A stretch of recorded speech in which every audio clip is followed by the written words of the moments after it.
Baik. Nah, jadi ini pengetahuan dan pemahaman umum. Jadi, seperti yang saya katakan tadi, pengetahuan itu perlu diasah terus. Bagaimana cara mengasahnya?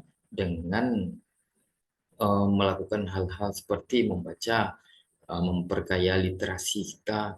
Nah, hal yang kita lakukan sekarang adalah menambah pengetahuan kalian. Pengetahuan tentang apa?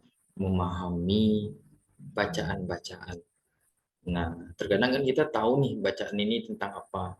Oh, ini bacaannya tentang berita-berita politik. Nah, kita tahu, tapi kita nggak mau untuk mencari info tentang itu. Jadi pengetahuan kita tentang teks itu minim. Jadi daya untuk membacanya itu nggak ada. Entah kalau di WA gitu kan, mungkin kalau udah masuk WA rajin baca. Nah, jadi membiasakan hal itu sekarang ini. Baik, em, jadi kita akan bahas tentang pengetahuan dan pemahaman umum bahasa Inggris berdasarkan bacaan. Jadi bacaan ini mungkin sudah sering disinggung sama Bu Sestri. Nah, jadi pengetahuan umum dan pemahaman umum itu sebenarnya satu aja kemarin. Tapi setelah dianalisa berdasarkan hasil trial kalian, jadi untuk pengetahuan dan pemahaman umum ini disingkat dengan PPPU, itu ada 20 soal. Waktu pengerjaannya itu ada 20 menit. Nah, ini saya sengaja bikin uraian seperti ini biar kita teringat lagi, oh ternyata PPPU itu seperti ini soal. 12 soal bahasa Indonesia berdasarkan 3 bacaan. 3 bacaan ini maksudnya eh, 3 jenis teks yang berbeda. Jadi 3 teks ini mungkin satu teks itu bisa pertanyaannya ada 4. Nah, jadi itu dikatakan 3 teks bacaan. Nah, kalau seandainya ada 12 soal, tentu kita butuh 3 teks bacaan. Nah, selanjutnya 8 soal bahasa Inggris. Jadi lebih sedikit soal bahasa Inggris daripada bahasa Indonesia. Nah, soal bahasa Inggris ini berdasarkan 2 teks bacaan. Jadi kalau udah bacaan, gimana caranya kita biar bisa ngerti? Ya memang harus dibaca. Kalau audio, caranya memang didengar. Kalau structure, ya dikerjain, cari solusinya. Tapi kalau seandainya reading, ya reading itu memang harus dibaca. Nah, kini kalian tuh memang diminta untuk membaca nanti. Tapi sebelum kita melangkah ke beberapa soal, saya kepengen nih kalian tuh paham terlebih dahulu apa yang akan kalian kerjakan. Oke ya. Nah, berikutnya di sini ada beberapa slide, 8 slide. Oke. Um, why reading? Reading comprehension. Kenapa harus pakai reading nih? Nah, kenapa harus ada readingnya gitu di TPO? Karena ini soal yang paling dikategorikan agak sedikit kompleks ya. Karena soalnya bisa diketahui, tapi mungkin secara spesifikasinya mana yang benar dan mana yang salahnya itu agak meragukan gitu. Karena reading comprehension. Ini reading comprehension artinya pemahaman dari bacaan itu gitu. Kita memahami satu bacaan dengan cara ya mengetahui apa sih yang dibaca itu, apa sih yang sedang kita baca itu. Kemudian dari situ kita harus mencermati, ya, mencermati, kemudian memahami isi teks. Oke. Nah, ini sulit sekali karena kita belum terbiasa dengan itu gitu. Mungkin ada yang suka baca novel, tapi bisa menceritakan kembali. Nah, itu ada lagi nanti bagian. Dia bisa baca novel, tapi dia bisa membedakan. Oh, berasumsi Mendaku itu punya lulusan ke PTN negeri lebih banyak daripada SMA Pangian. Nah, kan gitu. Jadi kita berasumsi ternyata Mendaku itu lebih hebat ternyata pilihan saya ini hebat gitu. Nah, itu yang akan kalian jajaki sekarang. Itu namanya membaca dan memahami apa yang ada di teks itu. Itu contoh-contohnya saja. Baik.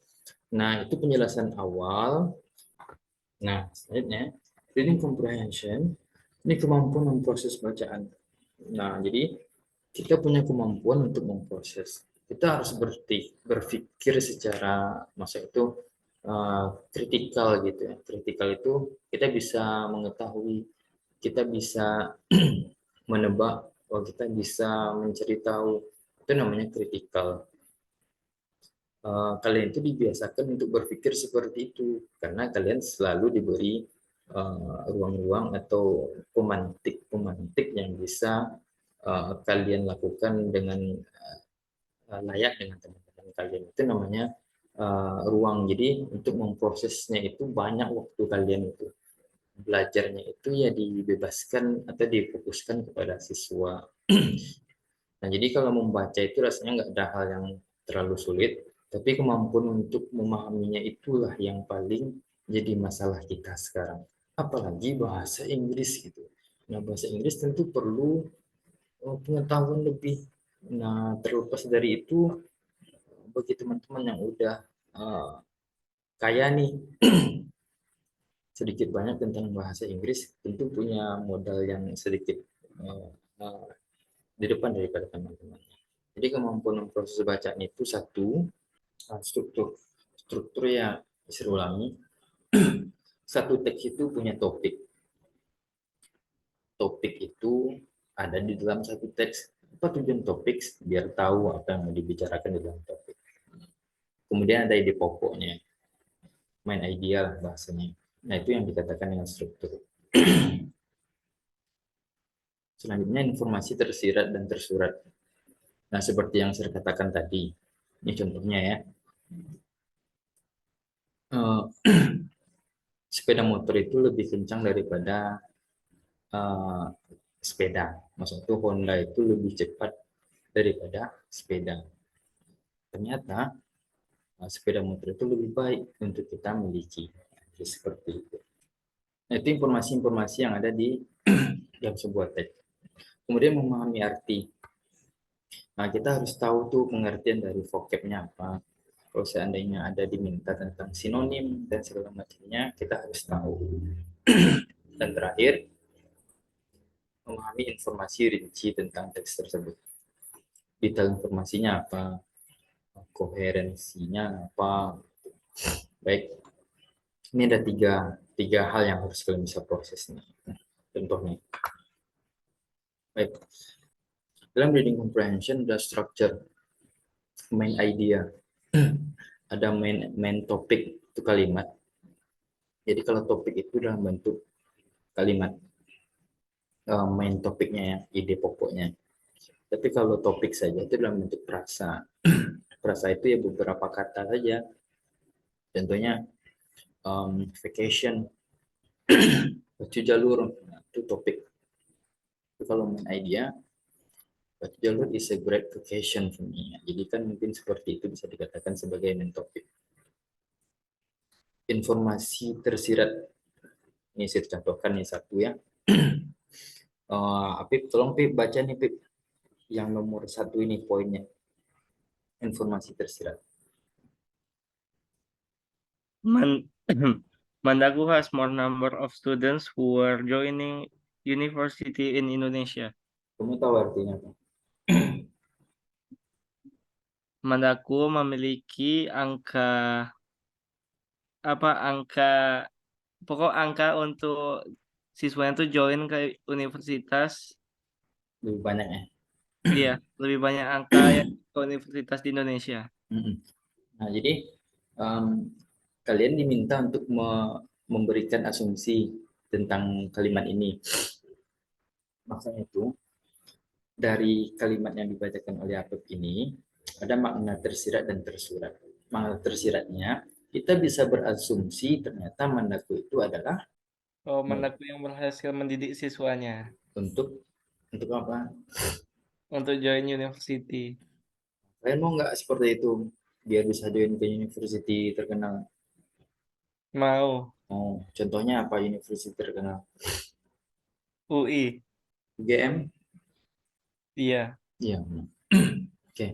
Nah, yang kalian lakukan sekarang pengen dapat beasiswanya itu yang mungkin di overseas scholarship. Itu juga nggak kalah terkenal ya. Jadi kita butuh TOEFL itu setidaknya kita butuh 500 angka kreditnya gitu. Nah, dari situ kita harus melalui comprehension juga.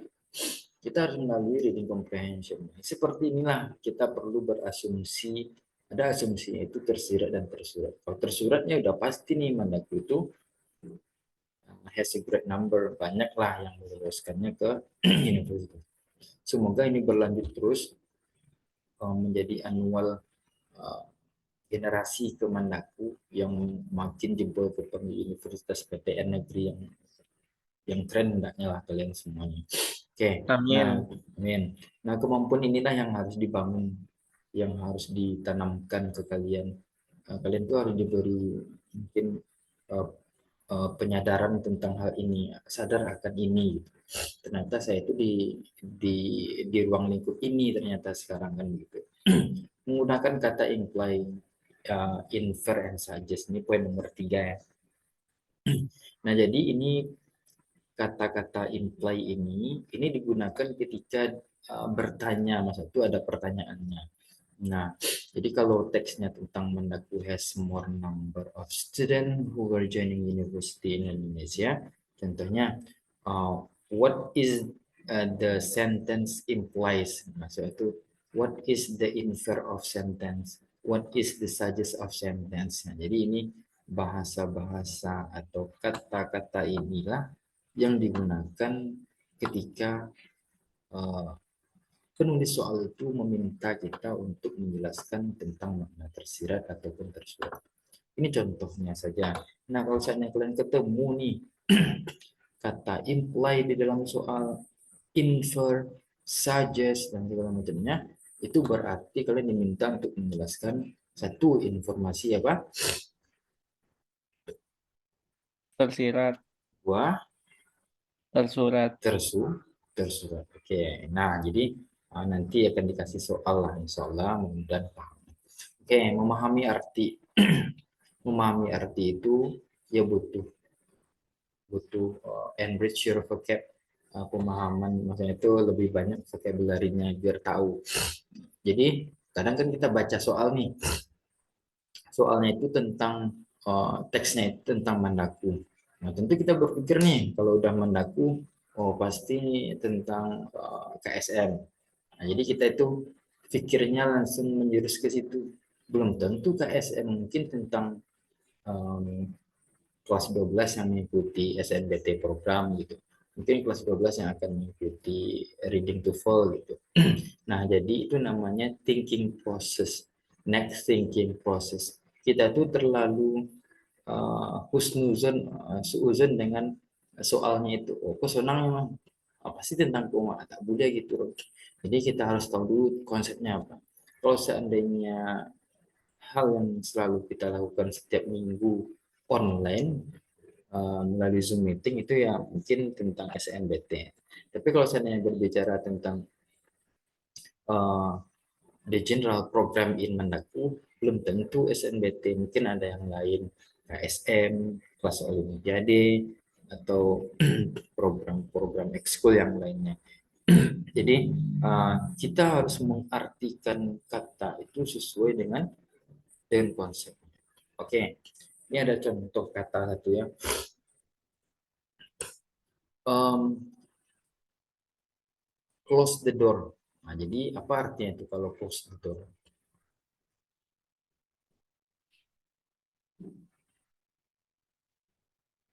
Tutup pintu. Tutup pintu. Boleh nggak nanti kalau kalimatnya itu close up?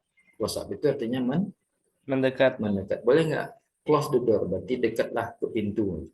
Nah, jadi itu konteksnya pintu gitu, benda. Kalau ada benda pasti ada komen situ perintahnya. Jadi itu secara konteks kita harus paham. Ternyata kalau close itu meaningnya tutup, bukan berarti dekat. Nah, tapi kalau close up, mendekat, close to me. Jadi konsep-konsep seperti itu harus ada di dalam pikiran kita. Kita harus bisa mencerna itu. Nah, jadi perlulah kita membaca teks-teks lebih banyak dan lebih paham. Itu maksud saya sebenarnya. Jadi dari pemahaman ini, karena berkaitan dengan reading comprehension, tentu kita sir pengen memberikan pengertian terlebih dahulu. Apakah paham yang saya jelaskan ini? Kalau ternyata paham, bisa nih kita lanjut. Tapi kalau saya makin bingung, semakin deadlock lah kita nanti. Oke. Taunya tuh gimana? Ya kalau kalian respon, kalau nggak respon berarti ya away from keyboard ya semuanya kan itu. Oke. Gimana? Paham nggak? Kalau ya paham, coba chat. 34 chat nih. Paham. Oke, ada lagi? Paham, alhamdulillah. Oke, alhamdulillah. Jadi eh, tersampailah, mungkin tersampaikan sedikit apa yang ingin utarakan, sering utarakan tadi. Nah, sekarang kita lanjut nih. Baiklah, Sir punya teks nih. Teksnya itu teks dari Apip nih. Kalian bikin apa strukturnya? Struktur itu main idenya apa? Mungkin satu kalimat yang menjelaskan, oh ini loh, tentang ini loh teksnya. Kalau Apip mudah ya, tapi topiknya apa gitu ya. Nah, setelah itu apa informasi yang tersirat? Maksudnya itu kalian tuh berasumsi Apip ini menulis teksnya itu untuk apa gitu. Nah, jadi gunakanlah bahasa sendiri nanti ya. Nah, kemudian memahami arti. Oke. Memahami arti ini perlu mungkin pertanyaan lah, tapi ini nggak perlu. Jadi hanya dua saja nanti. Kalian harus menulis structure atau main idea dari sebuah teks yang akan saya kirim nanti. Kerjakan sekarang ya, saya kirim link Padletnya. Kemudian informasi tersirat ataupun tersurat yang bisa kalian ketahui. Saya pengen ada engagement antara kita. Benar atau salahnya itu nggak apa-apa, yang penting kalian kerjakan. Oke ya. Baik. Nah, jadi kalian tuh istilahnya tuh paraphrase. Paraphrase itu mereview apa yang Apip tulis. Mana tahu bermanfaat untuk Apip dan untuk kita juga ya. Jadi Apip bisa sharing. Saya kirim ke Apip linknya, link Padletnya. Apip share ke kawan-kawan yang di grup SNBT ya. Ya, Sir. Kalau mau lihat teksnya, lihat aja langsung ke screen. Bisa langsung lihat nanti ya. Nah, ini dia. Oke, perfect. Nah, ini yang jelasnya. Kita kecilkan dulu, kecilkan. Oke. Nih, em, Nanda semuanya, ini contoh esai writing yang sudah ditulis Apip, lebih kurang 250 letter ya, Apip, ya. Lebih kurang ya. Oke. 150. Ya, oke. Jadi silakan Anda tulis semuanya, anak-anak semua tulis. Itu di link Padlet yang sudah saya kirim. Kan ada dua pertanyaan tuh. Satu pertanyaannya tentang uh, structure atau main idea. Temukan di sini apa kira-kira topik yang cocok. Topik itu satu prasa, ya. Contoh mungkin epic, feeling akan begitu. Itu satu prasa. Tapi kalau main idea itu bercerita tentang apa sih seluruhnya itu tentang apa gitu. Nah, seperti yang sudah kita pelajari sebelumnya, main idea itu terletak di awal and di akhir paragrafnya. Oke. Nah, dan yang terakhir itu menemukan apa makna tersurat dan tersiratnya. Nah, kalian harus berasumsi. Berasumsi itu memberikan opini sendiri dari apa yang dibaca ini. Jangan opini yang lain, tapi opini tentang tulisan Apip ini. Mudah-mudahan ngerti. Kalau nggak ngerti, di Google Translate-in aja nggak apa-apa. Yang penting ada feedbacknya, engagement kita. Rasanya ngerti semuanya tentang Padlet ya, kelas 12 ya. Udah belajar ya. Udah, Sir. Oke, good. 20 menit ya dari sekarang ya. Nanti 10 menitnya kita review.